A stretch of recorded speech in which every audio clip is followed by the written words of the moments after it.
राजनांदगांव में एनएसयूआई ने शिक्षा विभाग के खिलाफ अनोखा विरोध दर्ज कराया।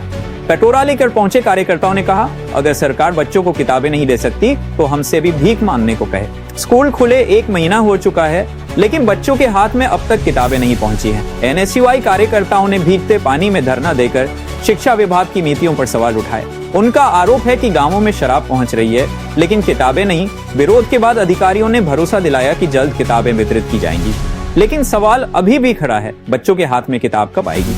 यूनाइटेड न्यूज ऑफ एशिया के लिए राजनांदगांव से नेमिश अग्रवाल की रिपोर्ट।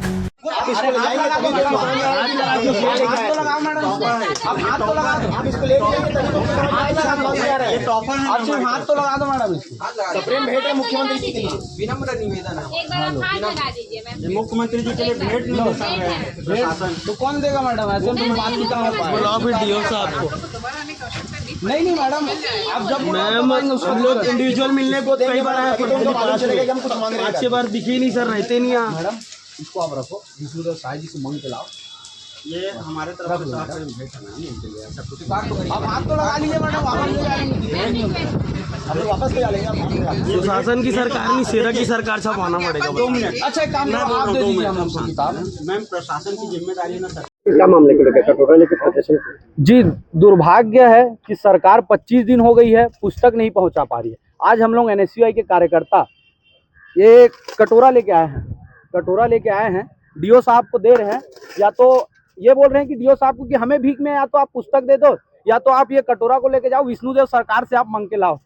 क्यों मांग के लाओ? क्योंकि मेरा गांव खपरी कला 15 किलोमीटर दूर है यहाँ से। वहाँ एक सेरा का दारू है, सेरा मतलब नया जो सरकार बनाई है, सेरा का दारू, वो मेरे गांव 15 किलोमीटर पहुंच चुकी है। लेकिन सामाजिक विज्ञान और विज्ञान की बुक अभी तक मेरे गांव खपरी कला नहीं पहुंच पाई है।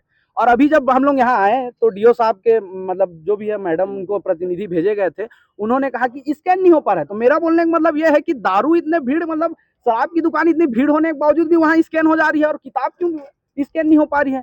मतलब सोचने की बात है कि बहुत दुर्भाग्य है कि 20 सालों में अभी तक पुस्तक, पहली बार ऐसा हुआ है मेरी जानकारी में कि सरकार वहाँ सरगुजा में नाचने में व्यस्त है और किताबें बच्चों को नहीं पहुंच पा रही। मतलब बच्चों का भविष्य खतरे में है, सरकार सोई हुई है, नाच रही है। उज्जवल निर्मलकर, एनएसयूआई विधानसभा अध्यक्ष। बच्चे पढ़ा नहीं पा रहे, मैडम लोग क्या पढ़ा रहे थे? अच्छा ठीक है, आप लोग आज प्रदर्शन किए कटोरा लेके, क्या है मामला? जी देखिए, आज स्कूल को खुले 1 से 1.5 महीना हो गया, लेकिन स्कूल में किताब वितरण नहीं हो पा रहा है, किताब पहुंच नहीं पा रहा है, जबकि गांव की गली गली में दारू पहुंच गया है। मैं यहां से 10 किलोमीटर भाठा गांव में रहती हूं, मेरी मम्मी वहां की सरपंच है। वहां दिन शिकायत आता है कि किताब नहीं पहुंच रहा है, बच्चे पढ़ नहीं पा रहे हैं, और 2 महीना बाद एग्जाम चालू हो जाएगा, तो बच्चे फेल होंगे तो इसका जवाबदारी भाजपा सरकार लेगी क्या? और भाजपा की सरकार ना लगा बच्चों को शिक्षा से वंचित करती है, क्योंकि पता है जितने लोग शिक्षित होंगे उतना सवाल करेंगे, और भाजपा के सरकार के पास जवाब देने को कुछ है नहीं, इसलिए सरकार ना शिक्षा से वंचित करती है।